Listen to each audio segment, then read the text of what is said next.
Okay, so we've got our sum and difference formulas for sine and cosine. Goodness gracious. All right, right here it's kind of mushed together as two equations. So if you look here, I have sine alpha plus beta, and so if I look over here, I also have a plus or minus here. So those are going to go together. So I've basically got sine alpha plus beta is equal to sine alpha cosine beta plus cosine alpha sine beta. Okay. The other equation that you have right there, I've got a minus sign on the bottom. I've got a minus sign on the bottom here. So I've got sine alpha minus beta is equal to sine alpha cosine beta minus cosine alpha sine beta. So if you notice, I have sine, cosine, cosine, cosine, cosine, cosine, sine, sine. And so basically I'm taking sine and cosine of both alpha and beta throughout the whole equation. When I come down here to cosine, there's just a slight difference in terms of important things to notice. So right here I have a plus sign up top, but over here I have a minus sign up top. So when I do cosine, I have to remember that I'm going to be doing the opposite. So if I'm adding here, I'm going to be subtracting over here. So here I've got cosine alpha cosine beta minus sine alpha sine beta. Okay? And then we've also got cosine alpha minus beta. So when I'm subtracting here, I'm adding here, is equal to cosine alpha cosine beta minus sine alpha sine beta. Okay? It's not too bad. Okay, and I messed up here. This should be plus. Okay, so I got cosine alpha cosine beta plus sine alpha sine beta right there. So those are my two equations for sum and difference for sine and cosine. I mean, it kind of makes sense. Sum, I'm adding two things together. Difference, I'm subtracting two things together. We tend to use alpha and beta because they're Greek letters, and Greek letters tend to go for angles. So that means I'm going to be talking about angles here with these. Okay. So first example I'm going to go ahead and do would be cosine of 15. So that's 15 degrees, and I need to find the exact value for it. So if I look at my unit circle, I don't have 15 degrees on my unit circle. I've got 30, 45, and 60. So this is where you got to figure out where you have two things that you can subtract one from the other or add together to equal 15.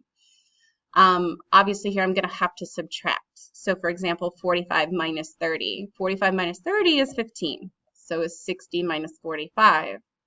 I can use 135 minus 120, 150 minus 135, so on and so forth. It doesn't matter which one you choose, just as long as the statement that you put in your parentheses is true. By that, I mean, here I've got cosine, and I'm going to do 45 minus 30. 45 minus 30 is 15, so that's meaning that the statement that I'm putting here is true. If I put 30 minus 45, that would be negative 15, and that would be wrong, and I'd be getting an entirely different answer, and it would be the incorrect answer. So what I'm going to do is I'm going to take this and I'm going to put this into the cosine equation, and I'm going to do it for the cosine one that is going to be subtracting. So that's going to be cosine 45 times cosine 30 plus sine 45 sine 30. So I did that because here's alpha and here's beta. And so if I just plug this into my equation, that's all I've got right there. So now what I'm going to want to do, I wish I could just default to this having the thin pen, but I can't, so deal with it. So I've got cosine 45, cosine 30, sine 45, sine 30. So I'm going to look at my unit circle. Well, right here, I've got 30 and I've got 45. Here's cosine, here's cosine for 45, here's sine for 45, and here's sine for 30. So I've got my numbers right there that I'm going to be using.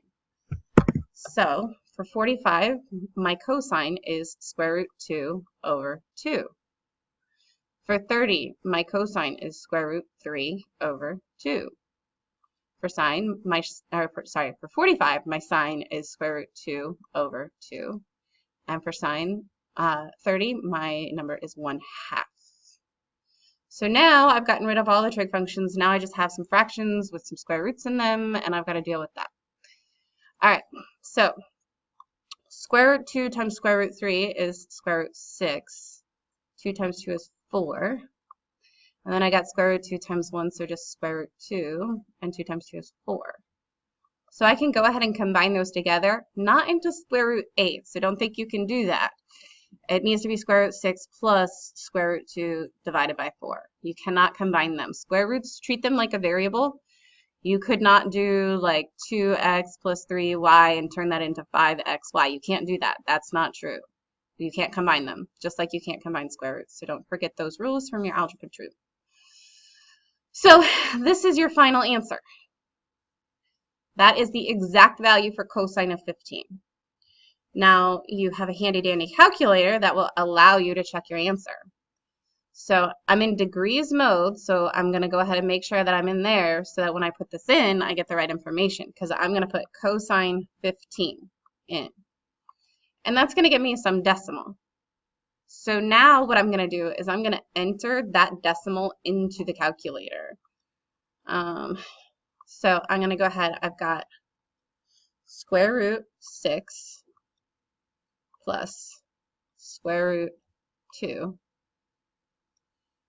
and then I'm going to divide by 4, and the decimals match. So I have checked my answer by doing that. So that's a really, really handy way to be able to do that, just in case you happen to have one of the frustrating calculators that doesn't allow you to do n over d. You would just have to enter it like this with the parentheses around your whole thing. So square root 6 plus square root 2. And put parentheses around it, and then divide by 4 there.